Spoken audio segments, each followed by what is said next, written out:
క్రీస్తు ప్రభు మనలను రక్షించుటకు ఆయన మనుష్య రూపునిగా ఈ లోకానికి వచ్చాడు. ప్రియ దేవుని బిడ్డలారా, ఆయన 33.5 సంవత్సరాలు ఈ లోకంలో జీవించి నువ్వు చేసిన ప్రతి పాపముల నిమిత్తము మనము భరించవలసిన శిక్షకు మనము మరణం చెందవలసింది ఆయన మన కొరకు ప్రాణాన్ని అర్పించి తిరిగి 3వ దినాన తిరిగి లేచాడు.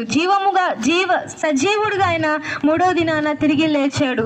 కనుక మనము ప్రభు యేసయ్య యందు విశ్వసించినప్పుడు ఆయన నమ్మదగిన వాడు, నీతిమంతుడు కనుక ఆయన మన ప్రతి పాపమును క్షమించి సమస్త దుర్నీతి నుండి మనల్ని విడిపించి మనల్ని పవిత్రులుగా చేసి నిత్య జీవపు వారసులుగా దేవుడు మనల్ని చేస్తాడు. కనుక నువ్వు ఎలాంటి స్థితిలో ఈ దినం ఉన్నప్పటికీ ప్రభువైన యేసుక్రీస్తు ప్రభువు నీ హృదయం అనే తలుపు వద్ద ఆయన తడుతూ ఉన్నాడు. నువ్వు ఆయన నీ హృదయంలో ఆహ్వానించినట్లయితే ఆయన నీతో ఉండాలని ఆయన యేసుక్రీస్తు ప్రభు ఆశపడుతున్నాడు.